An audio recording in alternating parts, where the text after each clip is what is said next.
بسم الله الرحمن الرحيم. الحمد لله رب العالمين، وأفضل الصلاة وأتم التسليم على المبعوث رحمة للعالمين نبينا ومولانا محمد وعلى آله وصحبه أجمعين، وبعد.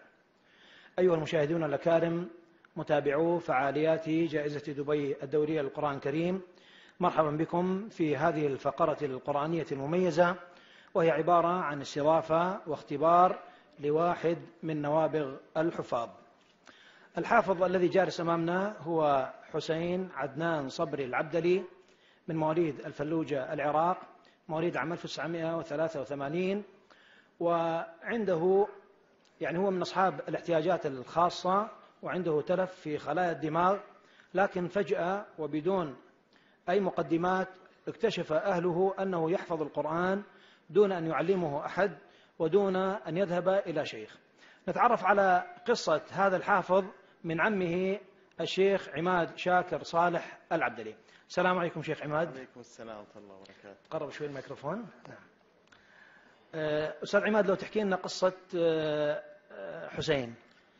حسين، كيف كانت ولادته؟ هل كانت ولادة طبيعية؟ وكيف كان وضعه؟ وكيف اكتشفتم أنه حافظ؟ بسم الله الرحمن الرحيم. الحمد لله والصلاة والسلام على رسول الله. تقبل الله صيامكم وقيامكم، وجعل الله تعالى في ميزان حسناتكم هذا العمل الصالح الخالص لوجهه تعالى.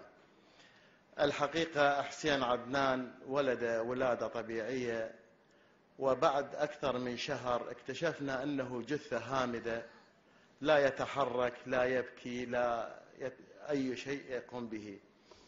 راجعنا فيه كثير من الأطباء، وبقينا على هذه الحالة لمدة أكثر من سنة. لدينا تقارير طبية من دكتور كمال الطويل في بغداد، وكذلك دكاترة في الأعصاب، أخبرونا بأنه فيه تلف في خلايا الدماغ، وإذا كبر وعرف اسمه فهذا إعجاز في الطب. فكان والده رحمة الله عليه صاحب دين، جمعنا وقال: نقطع الأمل بالطب والأطباء، ويبقى أملنا في الله تعالى وحده. سهر الليالي وصام النهار وهو يدعو في ساعات السحر. فذات ليلة مباركة رأى رسول الله عليه الصلاة والسلام والده، فشكى حالته، فقال: ائتني بولدك. فيقول: وأنا في الرؤيا أعرف أني في رؤيا، وخفت أن أستيقظ من الرؤيا قبل وصولي إلى ولدي، ولكن بتوفيق الله تعالى حملت ولدي ووضعته أمام رسول الله صلى الله عليه وسلم. يقول: فمسح على صدره ونفخ على وجهه وقال: خذه لقد شفي، وسوف يكون له شأن. لا نعرف هذا الشأن ما هو وكيف سيكون، ولكن بمرور الأيام بخلال 2 أو 3 قام يتحرك، ينتبه إلى الصوت. خلال 4 سنوات، 3 سنوات السابقة هو يحمل القرآن على صدره، يقلبه تقليب سريع. مزق الكثير من القرائين، لأنه لا يقبل أي كتاب من مكتبتنا العامرة إلا القرآن الكريم، يضعه على صدره إلى نومه، فنأخذه من صدره ونضعه في مكانه. استمر على هذه الحالة. نحن تدخلنا معه، علمناه الحروف، لوناها له باللون الأحمر، أليف والباء ونقرب له حرف مع حرف، هذا يكون كذا. تعلم القراءة والكتابة، ولكن في هذه التقليبات للصفحات الكريمة هو يحفظ. إلى ذات يوم من الأيام في محاضرة استشهد أحد خطباء المساجد بآية، فقال في سورة آل عمران، فرد حسين قال: لا، إنها في سورة البقرة. فسأله والده: من أدراك بهذا؟ قال: أنا حافظ القرآن. ما شاء الله. اكتشفنا أنه تعلم القراءة والكتابة. القرآن حفظه كاملا في عمر 5 سنوات ونصف بالتحديد اكتشفنا، بس حفظ إعجازي وخارق عن العادة وخارق عن العقل. جزاك الله خير على هذه المقدمة. الآن أرجو من الأخ المخرج أن يسلط الكاميرا على صفحة المصحف اللي أمامي، راح أسأله بعض الأسئلة من هذا المصحف الذي أمامي. حسين السلام عليكم.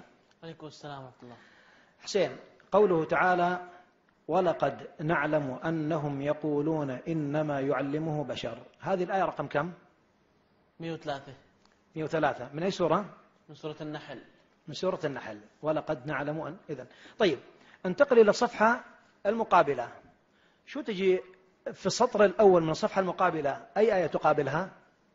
111 سورة النحل، اللي هي يوم تأتي كل نفس تجادل عن نفسها. الصفحة اللي بعدها؟ يظلمون. الصفحة التي بعدها. الصفحة اللي بعدها. ثم أن ربك لأمر السوء بجهالة ثم تاب بعد ذلك وأصلحه. آية رقم كم؟ 119. طيب مقابلها؟ سبحان الذي أسرى بعبده ليلا من المسجد الحرام. آية رقم كم؟ 1. طيب أنا بقلب ورقة، ورقتين، 3 على الجهة اليمنى، شو تجينا الآية؟ قل كونوا حجارة أو حديدة. الله أكبر. الآية رقم كم؟ 50 بالإسراء. بالإسراء. تقابلها شنو؟ الصفحة المقابلها. وما منعنا أن نرسل الآيات. طيب احسب معي، أنا راح أرجع إلى الوراء. ورقة، ورقتين، 3، 4، 5، 6، 7 على اليمين. شفتوا؟ لا شفتها. طيب بقلب صفحة اللي بعدها على اليمين، شنو الآية اللي تجينا؟ بداية السطر، بداية الصفحة. وقال الذين أشركوا. وقال الذين أشركوا. آية رقم كم؟ 35. أي سورة؟ النحل. آخر الصفحة. يتوكلون. يتوكلون. الأخ المخرج يتوكلون. طيب راح اختار لك موضوع آخر لا على التعيين. من قوله تعالى لعلنا نتبع السحرة إن كانوا هم الغالبين. آية رقم كم؟ 40. أي سورة؟ الإسراء.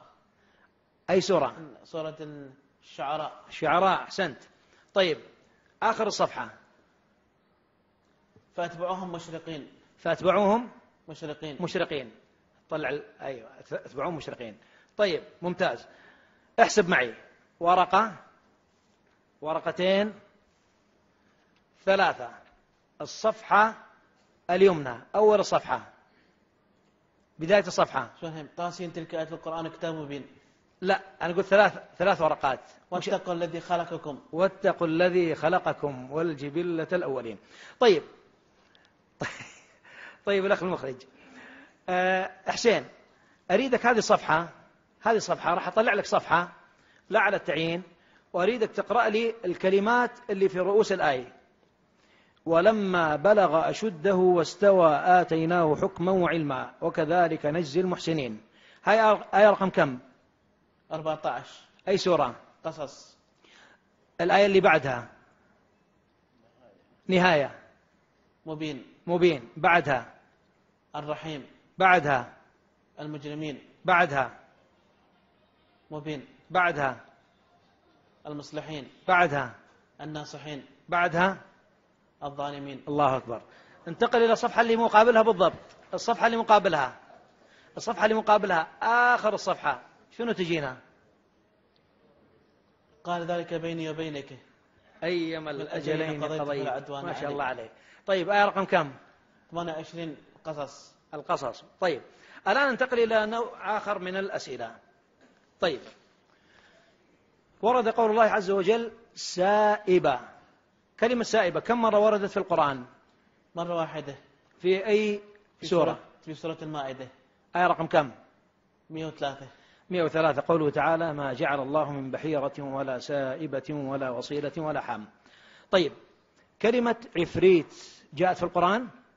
مرة واحدة. وين؟ قال عفريت من الجن أنا أتيك به قبل أن تقوم من مقامك. آية رقم كم؟ 39. النمل. ما شاء الله عليك، الله أكبر. طيب كلمة مارد في سورة الصافات. وين جاءت كلمة مارد؟ وحفظا من كل شيطان